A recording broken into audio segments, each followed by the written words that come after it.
Okay, folks. Well, good morning to you. Good Monday morning to you. Hope today finds you doing well. Sharks in the water. I want to change up a little bit on my usual commentary, I guess. I don't think anybody would call any of my videos commentary. You know, I'm not as eloquent as a lot of people are. But I do believe that, you know, I have a voice that needs to be heard, you know, among others. And, you know, in the future, I hope to, you know, sharpen my skills or whatever on the videos. But right now, I just do a lot of rants and whatever. So, but anyway, we got rain this morning, so but anyway, I wanted to talk about relationships. I wanted to talk about relationships between men and women, and of course in the bonds of marriage. And I don't like to use that word bonds because, you know, when you get married, you know, it might not be a bad term to use, but I just don't like it because usually when you think of bonds, you think of prison, you know, something like that. But, you know, let me just say, in a way, I think when you get married, and I'm just saying this to be facetious, I think it is somewhat of a prison in a way, not the negative aspects of it, but, you know, I'm like this. If being married is being in a prison, then I want the life sentence. Okay. I've been married now close to 21 years. It'll be 21 years in a little more than a month. Married the most amazing young lady that I could ever find, really. I mean, and I don't say that just because, you know, we've been married for 20 something years and that she's my wife and everything like that. I really do believe that. And she's been a jewel of a person these 21 years. And I hope I've been a jewel of a man to her, you know. I told her when we got married that I will probably get on her nerves more than she gets on mine. And I think that prediction has come true. But she stood through me thick and thin, through all my little flaws and everything. I'll say I have my flaws. I don't think they're all that glaring. I'm not your typical man. I don't go around throwing my weight around and everything. My wife and I have the understanding that I'm the head of the house. You know, she already came with that understanding. There are certain things that we do, that we come to an agreement to do. You know, every Thursday I wash the clothes. Most of the time I buy the groceries. You know, when I get home, before I, you know, that little hour or hour and a half before I had to go pick her up, I'll come in and wash the dishes. You know, some men see a problem in that. I don't see that at all, because I don't see a problem with it at all, because when I was single, guess who had to wash the dishes? Me. Guess who had to make his dinner? Me. My wife, she's the type of person, she just goes all out for me. And I didn't ask her for it. I didn't train her for that, because sometimes people say, oh man, you got your wife trained. No, she came like that. And she understood her role. I understand my role. You know, and certain people in the church don't like when you talk like this, especially the women. And I don't say that because I'm a male chauvinist or anything. It's the truth. You know, a couple of churches that you know I used to be a member of, they were all black. And let me talk about you black women out there, okay? Let me talk about you black women. Now, I've seen this in pretty much the black women and some white women. I have yet, I can't think of an example where I've seen it in the Hispanics and the Asian, but it's mostly in the black women. And I've seen some in the white women. We think we know what, black women think they know what they want. And once again, this is not to denigrate the sisters who know what role they play in a relationship. But I see this a lot in the black women. We come with attitude, or y'all come with attitude. You come with this attitude, you know, doing the little snake neck or whatever, and waving that finger, and this is what I want. And it's almost like black women enter a relationship because I want you to make me happy. I don't care about you being happy. I care about me being happy. And because you're the man in this relationship, your duty is to make me happy. I see this too many times with black women. Almost married a woman who had this attitude because I was naive and gullible. No, I'll go so far to say I was stupid to have a relationship with this woman. And after that first relationship that I had, I told myself, I said, you know what? I was doing fine before she came into my life and everything. I was doing fine. And I told myself, I said, look, I don't want, if this is what it takes to get married or to have a relationship, I said, I can stay a bachelor because I'm not a person who plays the field, you know. I don't play the field like that. Had my first relationship in my mid-30s. Never had a girlfriend growing up. Never had a girlfriend. And here I was in my mid-30s, and I'm like, you know what? Hey, things don't work out. I can stay a bachelor. I can stay a bachelor.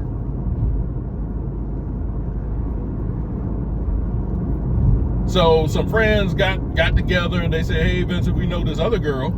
We think you and her will make a good couple. I was like, look, no.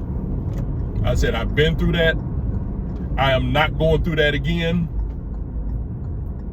I was still shell-shocked and everything. They said, well, we know you and we know her and boom, boom, boom and everything and stuff like that. And I said, okay, I'm gonna give it one more chance. I'll give it one more chance. And if this one goes south, don't come to me about, oh, we think you and this girl will make a good, you know, nah, because like I said, I was shell-shocked. I was really stupid about the last relationship. And I said, no, And I said, it took me 34 years to meet the first one. I said, look, I can wait another 34 years. So they convinced me to come to this party, and I met this girl, you know. Well, first of all, people had told me that she was from Africa. And I was like, oh, no, definitely not, because I'm not saying all African women are like this. I've seen a lot of African women who are very submissive and everything and stuff like that. But I've seen too many of them that were too high and mighty. You had to be at college. You had to be a college graduate. You had to be this, and everything. And I don't know if they learned that here in America or they learned that in Africa. And Africans have this thing about Americans that, you know, they're like, Americans are not good enough. And I was like, nah, When they said she was from Africa, I said, oh, yeah, definitely not. But they convinced me to come to this dinner. And I met the young lady. I'd seen her before. She was in our church as a hostess, you know. She was a pretty woman, but she didn't smile.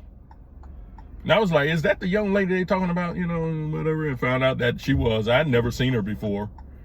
But we come to this party, and the thing that struck me about her was how she carried herself like a lady. She wasn't loud. She wasn't boisterous. She wasn't combative. And she, like I said, she carried herself like a lady. And that kind of struck me as odd. I was like, oh, wait a minute, this one's different. So after the dinner party was over and everything, we didn't hit it off. And I was like, okay, well, that's it for that. Okay, let me go back home and continue my bachelorhood. But then one day I got up enough courage to see her in the church. She was a hostess. She was at the doors of the sanctuary. And I just said, okay, I'm just going to lay it all on the line. And so I came up to her and I said, while she was at the doors, greeting people coming in, I said, do you want to go out with me on such and so a day? And she was like, okay. Now I'm leaving there like, man, that was a brave thing I did, oh yeah, I feel like a man. And, so I look back and I'm like, wait a minute, did she say yes? And so, we pretty much hit it off. The first date was like amazing because she talked to me like we had been friends for years. She just, and the more we dated, the more I realized that this is the type of woman I want to marry. Matter of fact, I would drive her home, and while she was going up the stairs to the door to where she was living, I was like, that's going to be my wife right there. I don't know how it's going to happen, but that's going to be my wife. But our first date, and I don't recommend this all the time, but this is just what I did, because on our first date, I felt the obligation, okay, this is a girl I'm taking on a date, and I'm going to pay for the dinner. So I paid for the dinner. It was at a Chinese buffet, and I took her there because someone told me she likes crab legs. And so, took her there. She got her crab legs and everything. We, started up a conversation or whatever. And this was January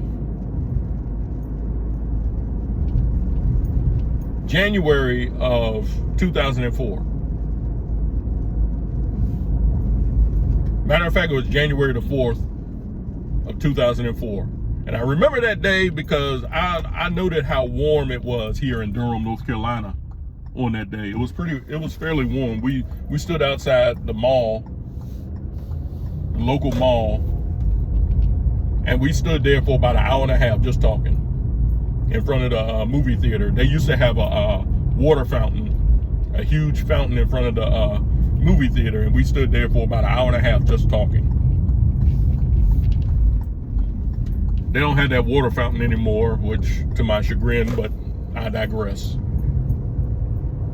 But I paid for the dinner because I felt it was my obligation to do so. Now, I'm not saying men, when you go out, with someone, she's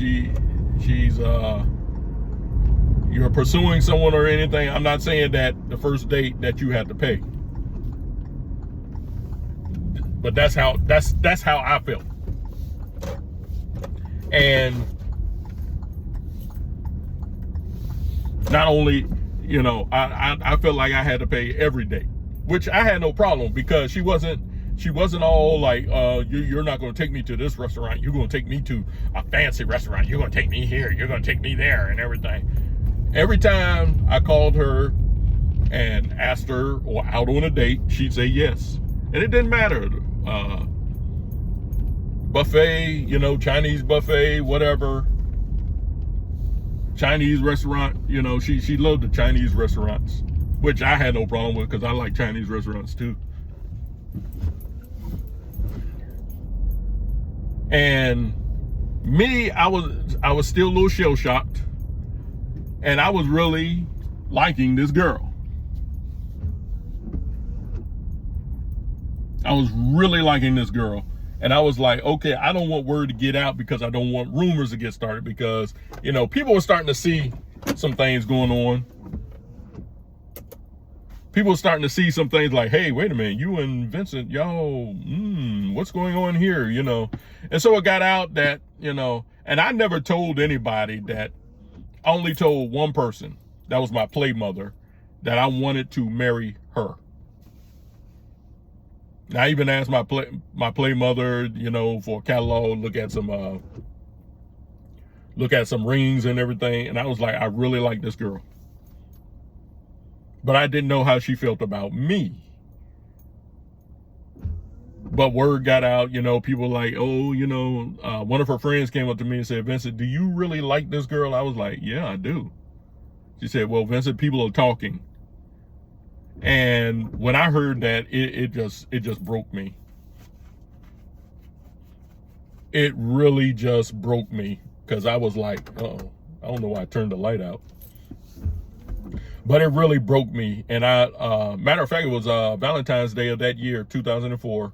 We were at the church and they were having a special Valentine's Day service and everything. And I went into the bathroom and I just broke down and cried. Boom. And, you know, when I broke down and cried, just got all them feelings out and everything, I said, okay, let me go ahead, go to church and whatever. So I get a call the next day and she's like, you know, Vincent, you know, I don't know where this is going. Now, me, I'm clueless. My shell shockness, I guess that's how you can say it. I don't know. My shell shockness, you know, had me playing a little cautious. And she was like, well, I want to know where this is going. I need you to make up your mind. I didn't realize that this girl was liking me too. I mean, the clues were all there. She said she every time I called her, asked her out on a date, she said yes every single time. Every single time. And there were times she initiated the phone calls to me. She started calling me in the morning, telling me, you know, hey, God bless you. And, you know, and I was like, okay, this is cool. But I was still keeping her in the friend length. And I didn't realize she was liking me too. So this day she called and she said, you know, I need you to make up your mind and yada, yada, yada and everything. And I said, one of the stupidest things I think a man could say to a woman who likes him. And I didn't realize it, but I said, yeah, we're just friends, you know. And she said, okay, well, I got to go. Click. And I was like, oh my goodness. I said, don't tell me I just did that. And that day I was real upset, couldn't sleep, you know, and whatever. And so I called the church for prayer, and one of my friends was there. He said, Vincent, Autherine is right here. That's her name, Autherine. And said, she's right here. And I said, no, don't. And he was like, no, it's okay. You know, come on, you know. And so Autherine, at that time, because we were not married, we weren't even engaged, she said, hey, I just want to apologize for you. She said I was just upset, yada, yada, yada, and everything. And so I asked her out on a date that Friday. She said yes. And so I talked to some other friends, and they said, Vincent, she really does like you. And see, like I said, I'm shell shocked and everything. And I haven't gotten too trusting of hearing someone say something about somebody and I haven't confirmed it myself. You know, I wasn't too trusting of people saying, oh, she does like you. And then you turn out and be like, nah, I don't like you like that. But I talked to this friend and she said, Vincent, you know, she really does like you. Boom, boom, boom. And I said, okay, well, I told myself I'm going to throw it all on the line. I'm just going to throw it all on the line. So I went to JCPenney, got a ring. And that Friday, I was going to propose to her.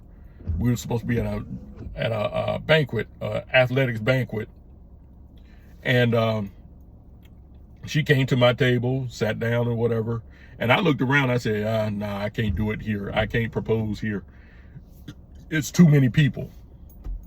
So the next day, I had to go out and finish an inspection on my car because I had flunked the first inspection. I had to get something to pass the inspection, and I went out, got an inspection on the car, passed the inspection, and I took her and a friend to a movie, the Passion of the Christ. And that movie was so emotional. I think it took an emotional edge off of me. I really do believe that. After that movie, went to another Chinese buffet, me, her, and her friend, and then after that, you know, her friend went her separate way back home. And I asked Altherine, I said, do you want to go back to the apartment with me, play some Uno? Because we had played Uno before. And alarm bells were going off because people had always told me never bring a woman into your apartment by yourself, because you know that can start rumors or something could happen. I wasn't afraid that she was going to do anything because she never tried anything like that. We didn't hold hands, we didn't kiss or anything like that. And so I said, you know what, I'm just gonna throw it online, you know. And so I took I had 2 stacks of Uno cards. I had an old stack, I had a new stack, and I took red number 5 from the old stack, and I wrote on there, "Will you marry me?" Taped it there, and I put it into the new stack of the Uno cards. And she said, well, we were playing, and then she saw the card, you know, it came time for her to draw cards. And she said, "Oh, there's that card you put in there." And I said, "Oh boy, here we go." She took the card, flipped it over, and she read it. And at that moment, I could have bought her for 10 cents. And I said, okay. I saw her reaction, and I said, "Oh, okay, I guess I got her now." So I went into my closet where my jacket was, and I pulled out the ring, and I proposed to her, and she said yes.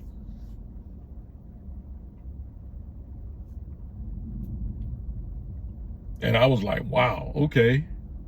This was the first time I ever proposed to anybody. It was the first time I ever proposed. And, you know, you get to thinking about the bad fortunes you had with relationships growing up and everything, girls not liking you, calling you ugly and everything. And here's this girl from Africa. I treated her like a queen. She even told me that. She told me during our engagement, she said, "You treat me like a queen. I've never had a man treat me like you did," you know. And in a way, that's kind of my point. A lot of you ladies out there, you're willing to look at a person's, you're willing to look at a person superficially, but you never get to know the person to see if this person is right for you. And that's why a lot of ladies have these broken relationships. They get married, but then they get divorced, or they never get married or anything like that. And they get to that point, they're like, "Well, I ain't want to get married anyway." Yes, you did. Yes, you did.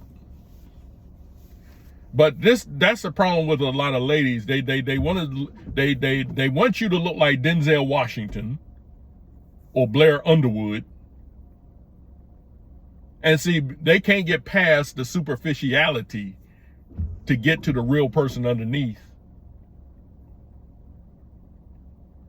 But I took this girl out, and I knew from behind the scenes, they were telling her, "Hey, you know, he's a good guy." Matter of fact, when she first saw me, she was expecting it to be somebody else. And I was like, "Yeah, of course, you know, I'm ugly Vincent. You know, I really don't think I'm ugly. People said I am, but I just don't see it." And the very people who say I'm ugly, I'm like, you gotta, do you have a mirror? You know, because, you know, But anyway, this is why a lot of women miss out. Now, the girl that I had a relationship with before this one, she had been married before, and she even had a boyfriend. She had been married, she got divorced, and then she entered into a relationship with her boyfriend for about 9 years. He proposed to her 4 times and did not marry her. So she was with him for about a decade. And then she decided, hey, well, I don't want any more of this. And that's when she and I met. And that caused some friction with the ex-boyfriend, to the point where I had to take the ex-boyfriend to court. And I went through that, and the previous girl, she was so high and mighty and everything, and she was like, I'm more spiritual than you are, and all this and everything. And I was stupid to get into that relationship. I was real stupid. And I told myself never again. But then Miss Africa comes around. Well, Miss Liberia, because that's where she's from. And she showed me, hey, all women ain't like that. And so I let my guard down a little bit. And this time, things turned out right. We got engaged March the 6th, 2004. Got engaged exactly 8 months later on November the 6th, 2004. And, I was a little cautious about that because, people were saying you shouldn't get married unless you've been in a relationship a year or 2 years. But I felt that, she and I, we really got to, we spent a lot of time with each other. She'll come over, we'll watch a movie. Nothing ever happened, nothing, we never ended up in the bedroom. We never held hands, we never kissed or anything like that. And I knew I wasn't going to try anything with her. And she never tried anything with me. But we got married, and I'm of the impression that a lot of people didn't think we would last 2 years. Matter of fact, a few years ago, I ran into somebody, and I was in this drugstore, and she asked me, she said, Vincent, you and so-and-so still together? I was like, yeah, we're still together.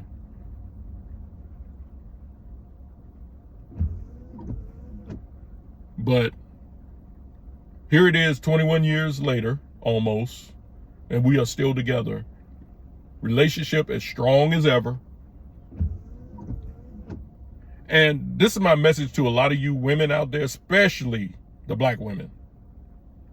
But this is a message that all women can take heed to. Don't look at the outside of a person. Don't look at the outside of a person. Don't look at what that person has or what he can do for you and everything like that. And see, that's a problem with a lot of our black women. We are too selfish.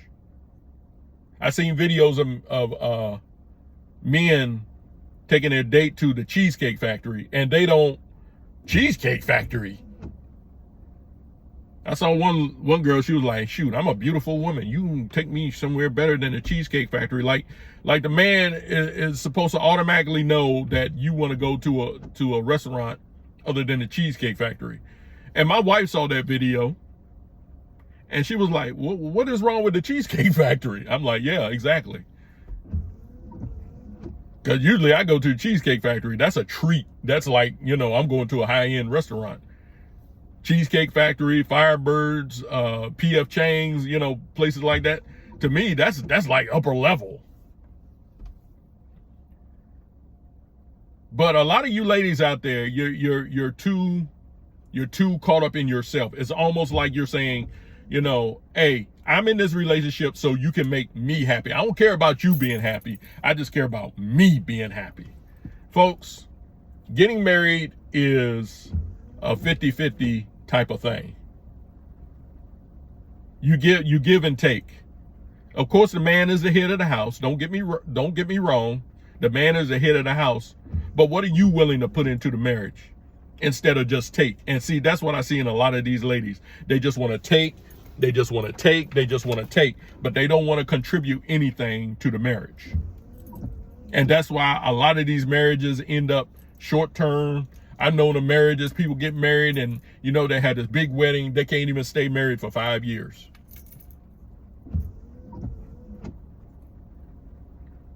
A lot of ladies, they break off the relationship. Oh, you're not ambitious enough and all this. And I expected to be levels ahead but you didn't care about the marriage. You just cared about pleasing yourself. That's a problem with a lot of these ladies today, especially the black ladies. I've seen it in the white too. But you think you entered this relationship because it's about you. No, it's about both of you. You know, and I even told my wife, I said, you know, I hear people talking about, you know, when they're in a marriage, sometimes they need their space, so to speak. I'm like, you don't need your space. Why you need space when you're married? The Bible says the two become one flesh. Now, I'm not saying you don't need, you might need some time to reflect and whatever and stuff like that, but you need your space. You need your space. I need my space. I need my space. A lot of times when you hear someone say that, I need my space, that should put up a red flag, because sometimes that means, you know what? I need my space and I'm not getting a lot of my space in this marriage. So let me just get divorced and I can have all the space I want. That's just how I see it. But whenever my wife needs something or she wants to talk to me about something, I'm not like, hey, later. No, I don't want to hear that right now. I'm not like that. And both of us were willing to work on our marriage. We were willing to, you know, come here and say, okay, this is what I offer. This is what you offer. Let's put this together and let's make this thing work. There's a lot more I wish I could say about this, but I got to get ready to go to work. But you all just think about what I'm saying, and don't just, you know, check out what I'm saying, you know, verify whatever. But, I hope you learned something from me and what I'm saying. But anyway, let me get ready to go to work. You all stay safe out there. Stay healthy. This is Vincent E. Brown. I'm signing off. Until the next time, I'll see you on the rebound.